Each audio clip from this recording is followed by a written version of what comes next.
प्यारे बच्चों, हमारे यूट्यूब चैनल ओशियन क्लासेज में आपका स्वागत है। जैसा कि आप जानते हैं, मैं सभी एग्ज़ामों के लिए काफ़ी महत्वपूर्ण प्रश्न लाया हूं, जो कि विज्ञान से हैं। ये विज्ञान के जो प्रश्न हैं आपके सभी एग्ज़ामों में काम आएंगे। वो चाहे आपका टेट का हो, सुपर टेट का एग्ज़ाम हो, पीईटी का एग्ज़ाम हो या कोई भी वनडे एग्ज़ाम हो, सभी जगह साइंस के प्रश्न आते हैं। यह आपके लिए काफ़ी उपयोगी होगा। जैसा कि पहला प्रश्न दिख रहा है स्क्रीन पर, पूर्ण आंतरिक परावर्तन के लिए स्थिति। आप जानते होंगे पूर्ण आंतरिक परावर्तन। प्यारे बच्चों, पूर्ण आंतरिक परावर्तन क्या है, इसको आपको समझना होगा। तो जैसा कि हम जानकारी के लिए बता दें, पूर्ण आंतरिक परावर्तन जो है ये तब होता है जब प्रकाश, जैसा कि प्रकाश है वो ये प्रकाश जो है किसी परावर्तक तल से टकराकर पुनः उसी माध्यम में वापस लौट जाए, ऐसी घटना को ही हम पूर्ण आंतरिक परावर्तन कहते हैं। जब पूरा प्रकाश लौट जाएगा पूर्ण आंतरिक परावर्तन कहेंगे, और कुछ भाग अवशोषित हो जाएगा उसे परावर्तन कहेंगे। तो यहाँ पूर्ण आंतरिक परावर्तन की बात हो रही है। अगर पूछा जाए हीरा इतना चमकदार क्यों दिखाई देता है, तो ये पूर्ण आंतरिक परावर्तन के कारण दिखाई देता है। ये घटना होती कब है? ये घटना तब होती है, तो ध्यान से आप देखेंगे कि सबसे पहले तो ये आप अपवर्तन के नियम सुने होंगे कि जब प्रकाश एक माध्यम से दूसरे माध्यम में जाता है तो अपने मार्ग से सीधे न जा करके कुछ तो या तो अविलंब की तरफ झुक जाता है या अविलंब की तरफ झुक जाता है या अविलंब से दूर हट जाता है। ये घटना उस पर निर्भर करती है कि माध्यम कैसा है। यदि ऊपर सघन माध्यम है, ऊपर कैसा माध्यम है, सघन है, नीचे विरल माध्यम है, तो ऐसी घटना में जो प्रकाश होगा वो प्रकाश क्या करेगा, अविलंब से दूर हट जाएगा। लेकिन अगर ऊपर विरल है, नीचे सघन है, तो अविलंब की तरफ झुक जाएगा। ये घटना होते हैं प्रकाश के अपवर्तन के। लेकिन आपको यहाँ ध्यान देना है, पूर्ण आंतरिक परावर्तन करवाना है। पूर्ण आंतरिक परावर्तन तब होता है जब प्रकाश किसी सघन माध्यम से, यानी कहने का मतलब ऊपर कैसा माध्यम हो, सघन, और नीचे कैसा माध्यम हो, विरल माध्यम हो। यानी जब प्रकाश सघन माध्यम से विरल माध्यम में जाता है, जब प्रकाश किधर क्या होता है, सघन माध्यम से विरल माध्यम में जाता है, और उस समय आपतन कोण का मान क्रांतिक कोण से बड़ा हो जाता है, तो ऐसी घटना में पूर्ण आंतरिक परावर्तन होता है। अर्थात प्रकाश जो आया और उसी माध्यम में पुनः वापस लौट गया, पूरा प्रकाश। ऐसी घटना को प्रकाश का पूर्ण आंतरिक परावर्तन कहते हैं। और ये तभी होगा जब प्रकाश क्या होगा, जब सघन से विरल माध्यम की ओर यात्रा करेगा। तो प्यारे बच्चों, आई होप आपने समझ लिया होगा। अगला प्रश्न है घर्षण एक बल है जो डॉट कार्य करता है। घर्षण जो है एक ऐसा बल है, ध्यान से सुनिएगा, घर्षण एक ऐसा बल है जो हमेशा निकाय के गति के विपरीत कार्य करता है। अर्थात जैसे अगर मान लेते हैं ये कोई सतह है, यहाँ पर कोई पिंड रखा है और पिंड पर इधर बल लगाया जा रहा है, तो जो घर्षण बल कार्य करेगा उसके विपरीत कार्य करेगा। अर्थात अगर हम साइकिल चलाते हुए जिस दिशा में जाते हैं तो पहिए और सड़क के मध्य जो लगने वाला घर्षण बल है, हमेशा जिधर साइकिल बने पहिया जिधर घूमता उसके विपरीत कार्य करता है।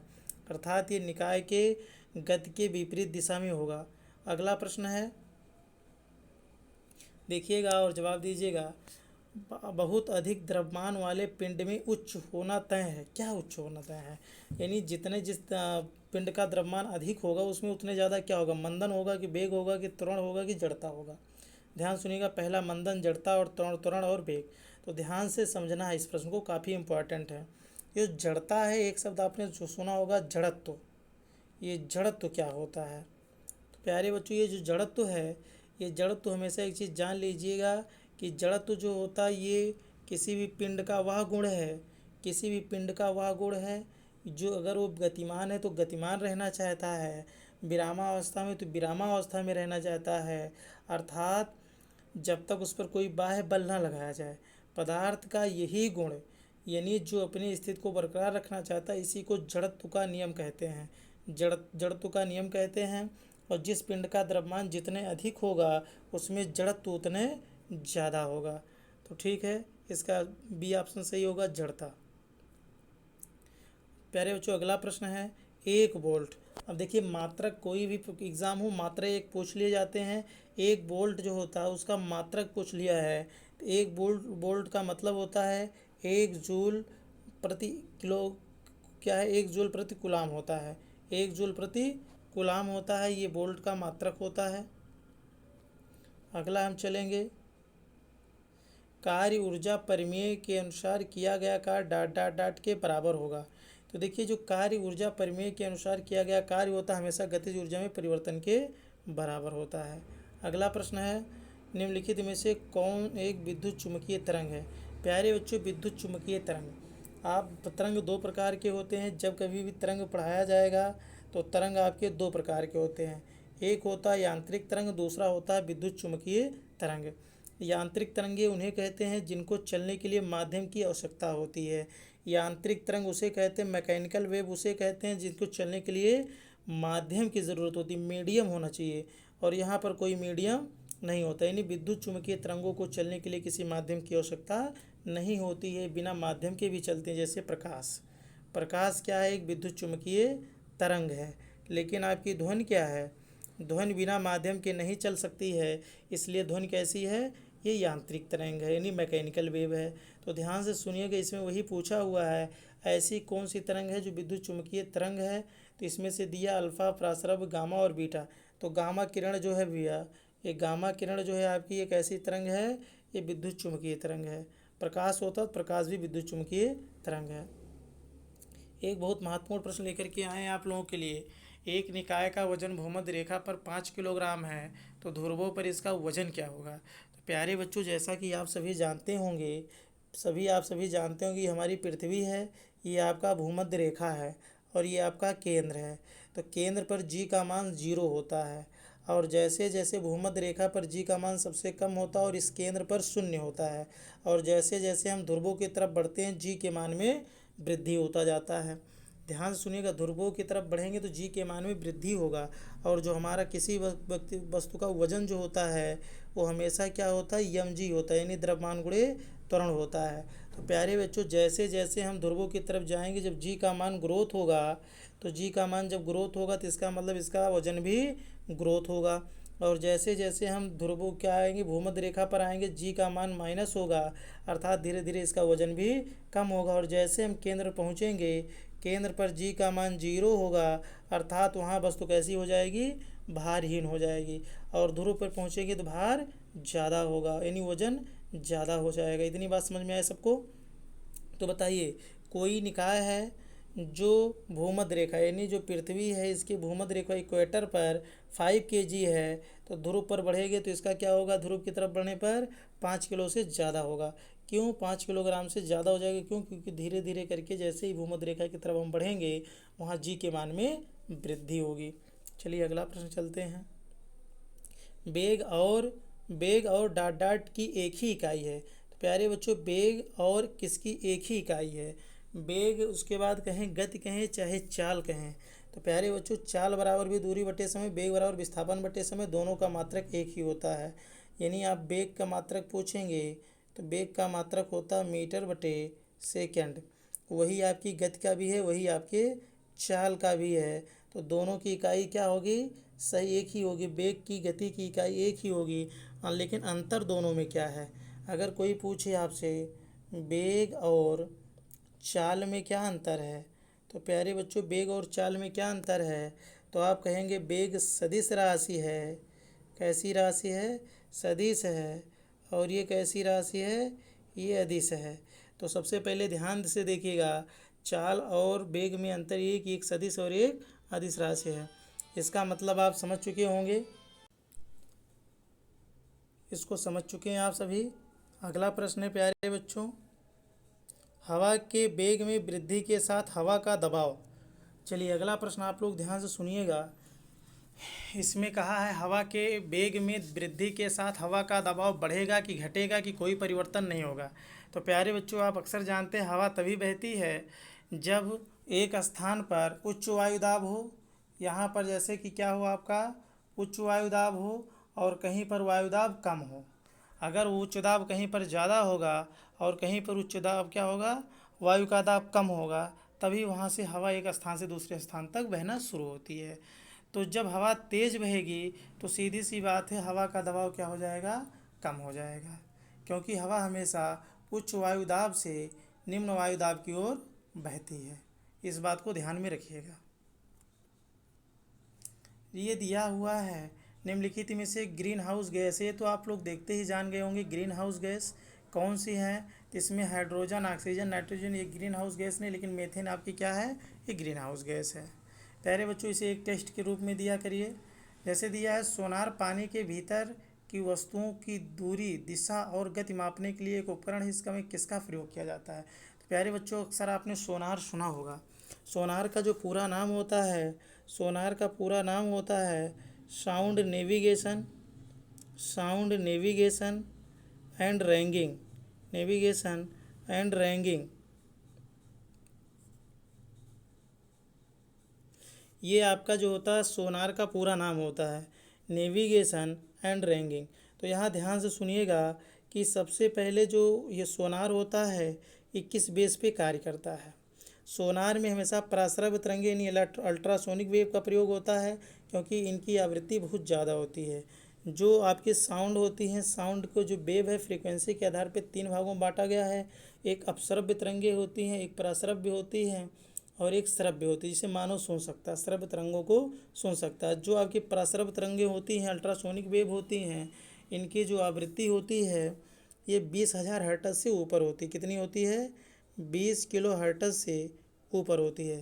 प्यारे बच्चों, इतनी बात हमेशा समझ लीजिए, इसमें इसी का प्रयोग होता है, अल्ट्रासोनिक वेव का प्रयोग होता है। ये क्या करता है, सोनार का काम क्या है, जैसे ये जहाज़ है, ये ज़्यादा जहाज़ों में प्रयोग किए जाते हैं।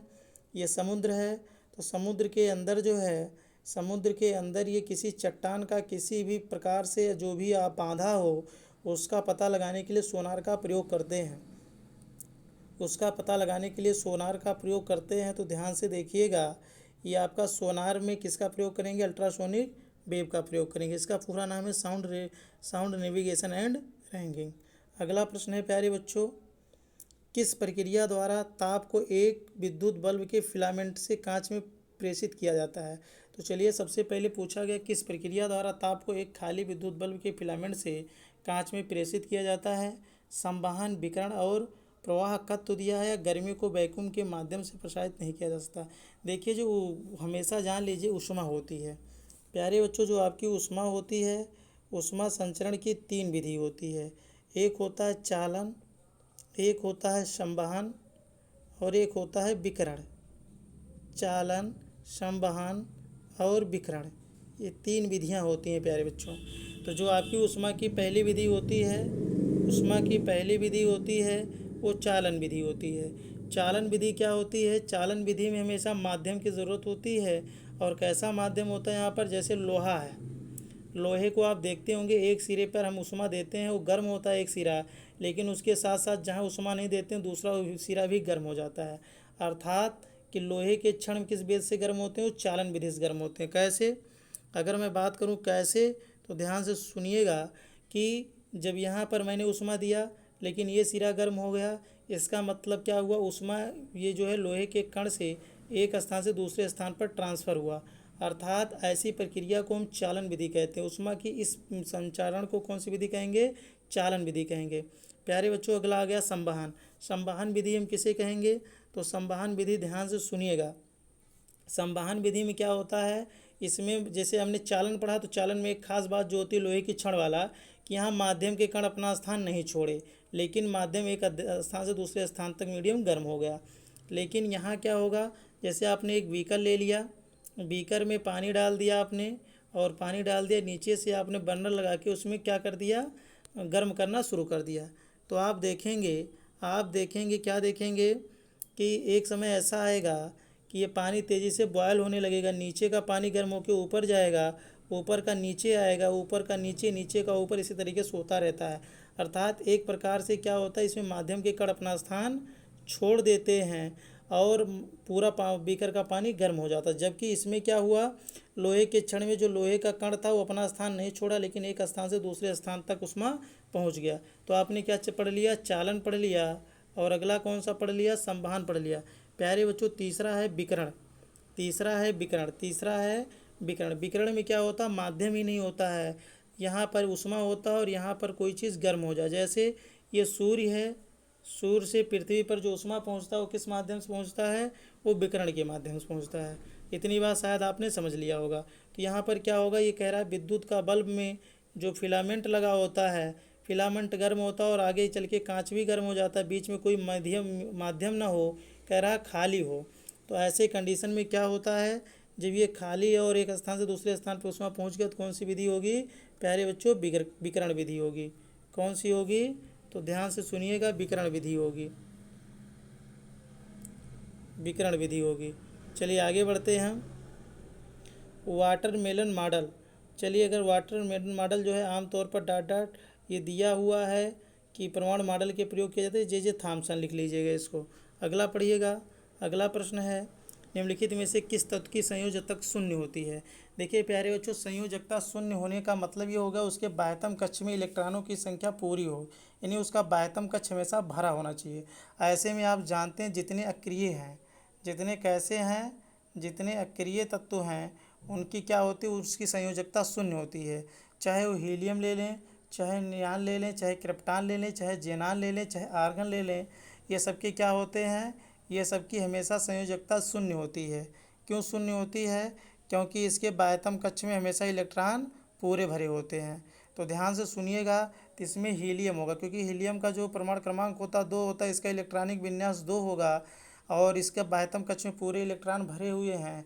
इसका मतलब इसमें क्या, इसकी संयोजकता शून्य होगी। संयोजकता का मतलब होता है संयोजन करने की जितनी उसकी संभावनाएं होती हैं, तो उसी को हम क्या कहते हैं, संयोजकता कहते हैं। हीलियम की शून्य होगी। चलिए आगे बढ़ते हैं हम। निम्नलिखित में से किस तत्व की संयोजकता शून्य होगी, इसको तो आप लोगों ने हल कर लिया, वो कौन सा है, हीलियम है। अगला है समुद्री जल से नमक प्राप्त करने की प्रक्रिया। प्यारे बच्चों, समुद्री जल से जो नमक प्राप्त किया जाता है वो वाष्पीकरण विधि से प्राप्त किया जाता है। क्यों वाष्पीकरण से किया जाता है, क्योंकि जैसे ये बीकर है, इसमें नमक और जो है आपका समुद्री जल रखा जाता है और इसे गर्म करने के बाद क्या होता है, जल वाष्पित हो जाता है और नीचे आपका जो भी अवक्षेप के रूप में नमक प्राप्त हो जाता है। चलिए अगला प्रश्न है, धुआं एक है। प्यारे बच्चों, जो धुआं है क्या है, धुआं गैस में एक ठोस का मिश्रण है। धुआं में क्या है, एक गैस में ठोस का मिश्रण है। प्यारे बच्चों अगला प्रश्न है, ये आप सबसे पहले पूछा, ये प्रश्न कट गया है, इसका ये पूछा हुआ था यस्टर। ये प्रश्न क्या है, यस्टर है। प्यारे बच्चों यस्टर क्या है बताइए मुझे, यस्टर क्या है। यस्टर आप जानते होंगे, नहीं जानते होंगे जान लीजिए। यस्टर जो होता है ये हमेशा जो पके हुए फल होते हैं उन्हीं की तरह इसकी गंध आती है यस्टर की, और यस्टर का गंध जो होता है पके हुए फलों की तरह आता है। और इसका प्रयोग हम कहाँ करते हैं, इसका प्रयोग हम इत्र बनाने में करते हैं। कहाँ करते हैं, इत्र बनाने में करते हैं। ध्यान से सुनिएगा, एस्टर लिखा हुआ है। जो एस्टर होता है प्यारे बच्चों, ये क्या होता है, जो एस्टर होता है ये क्या होता है, ये अम्ल और एल्कोहल का ये मिश्रण होता है। अम्ल और एल्कोहल का मिश्रण क्या होता है, एस्टर होता है। ठीक, उसी के बारे में पूछा गया था। ये पके हुए फलों की जैसी सुगंध आती है और इसका जो सूत्र होता है, इसका सूत्र होता RCOOR होता है। कुछ लोग जो होता है भ्रमित हो जाते हैं एस्टर को और ईथर में भ्रमित हो जाते हैं, जबकि ईथर जो होता है ROR होता है, ये ईथर है। लेकिन हम बात किए हुए यहाँ एस्टर की। तो प्यारे बच्चों समझ लीजिएगा एस्टर क्या है, तो आप कहेंगे इसका प्रयोग इत्र बनाने में किया जाता है। ये अम्ल और एल्कोहल का मिश्रण होता है। प्यारे बच्चों यहाँ तक समझ में आ गया होगा। चलिए अगले प्रश्न को चलते हैं। दिया है मेंडलीव की आवर्त सारणी में बाद में खोजे जाने वाले तत्व के लिए स्थान छोड़ दिया गया था, तो निम्नलिखित में से कौन से तत्व ने बाद में आवर्त सारणी में स्थान पाया। देखिए, ये जब मेंडलीव ने आवर्त सारणी की खोज किया था उस समय बहुत से ऐसे तत्व खोजे नहीं गए थे, लेकिन उनकी भविष्यवाणी हो गई थी। तो ऐसे कंडीशन में वो तत्व कौन कौन से, तो ध्यान दीजिएगा, जो तत्व बाद में खोजे गए थे स्कैंडियम, गैलियम, जार्मेनियम, यही सब थे। तो इसमें से ऑप्शन क्या है आपका, जार्मेनियम है। प्यारे बच्चों जार्मेनियम इसमें सही जवाब हो जाएगा। अगला प्रश्न है, जल का उपयोग अग्निशामक के रूप में किया जाता है जब। देखिए, जल का उपयोग अग्निशामक के रूप में कब किया जाता है, इसको ध्यान से देखिए। जब आग शॉर्ट सर्किट से हो, कि लकड़ी से लगी आग हो कि पेट्रोल से। भैया देखिए, शॉर्ट सर्किट से आग लगी होगी तो वहाँ खतरा होगा पानी से बुझाने में। पेट्रोल से आग लगी होगी तो नहीं बुझ सकता। क्यों, क्योंकि पानी भारी होता है और तेल से भारी होने के कारण ज़मीन पर बैठ जाएगा और पेट्रोल ऊपर आ जाएगा और आग लगी रहेगी। लेकिन जो लकड़ी की आग होती है वो हमेशा पानी से बुझाया जा सकता है। ठीक ना। आगे चलते हैं हम लिखा है सिगरिफ यानी सिनबार एक अयस्क है। ये भैया सिनबार जो होता है ये आपका किसका अयस्क होता है? पारा का अयस्क होता है, मरकरी जिसे बोलते हैं हम। इतना हो गया, इतना आप लोगों ने समझ लिया। चलिए ठीक है, आज के लिए इतना ही, फिर मिलेंगे अगले वीडियो में। धन्यवाद।